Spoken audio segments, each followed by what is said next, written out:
So let's start with this, right? Because, like I said, we know you, we grew up with you, but looking back, and actually, I have your book right here that you wrote, and I read this.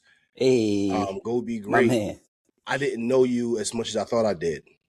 And I guess for some of us, especially in the black community, I'm saying we all come from very humble beginnings, some more humbler than others. And like, damn, bro, I didn't know you went through a lot of that stuff. Like, they say ignorance is bliss, and like, as far as I'm concerned, from a kid's perspective, like you was my boy, we were friends, and but I had no idea that you had the struggles you had. Um, if you don't mind, would you like elaborate on that? 'Cause like the first couple chapters, I'm like, wow, I didn't know Trav went through this. Yeah, man.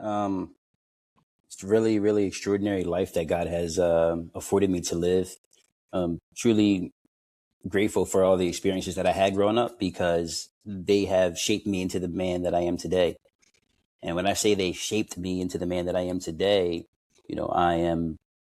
Um, I feel that those experiences have allowed me to ensure certain protections for my family, allowed me to operate in a certain way that keeps them safe from the wiles of the entertainment industry, but also to prepare them for what is to come in this world. So, truly, uh, although I talk about those experiences in the book, and I share them, I always uh, show some level of gratitude, and talk about how grateful I am to God for those experiences. Both of my parents were on crack when I was young, addicted to crack cocaine, and my father was also an abusive alcoholic.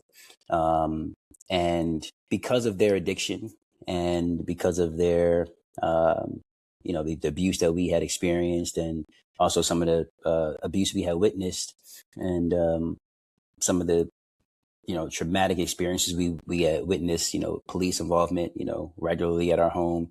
I was placed in foster care when I was 8 years old, rather, forgive me. I was placed in foster care when I was 8 years old. And my oldest sister, she was at the time almost 11. And then my two younger sisters were 5 and 4. Were you guys all together, together, or just you and Tiana? No, we were all split up, all separated. Tiana and I were together at first, and Serena and Sierra, the two youngest, were together at first. But then we all got separated at some point. We were all split up all over the place. Right. That was traumatic in itself. Being in those new environments all the time. During those experiences, all of us suffered in some form or fashion, some type of abuse. I was physically in. This show's not PG, super PG, right? Nah. But physically and sexually abused when I was 11 years old. I was raped by my 16-year-old foster brother. And you know what? I'm gonna talk to you after the show about that because you guys actually might know this person. Okay. Yeah. Yeah. But one day this guy pops up at my foster home as a new foster child, and I'm like, I know this dude, and I'm thinking it's going to be a good experience because to somebody that at least I know, because when you're in foster care, you're with strangers, you don't know anybody, and he went to the same elementary school as us, so I figured. He went to the same. He went to the high school we went to, rather, but he was in our neighborhood, so we knew of him. So I figured, this could be a good experience. And right from the gate, this dude just started like craziness right from the beginning. So it ended up not being a good experience at all. But I ended up in a group home later on. Long story short, my dad ended up getting me out of foster care when I was 12 years old. He got himself clean and sober. And I was 12 by the time he got me out of foster care. And, actually when I was, when I was 11, or when I was 10, my aunt Val got me out of foster care, but I ended up having to go back into foster care because I would not behave when I was in school, man. I was just causing way too many problems.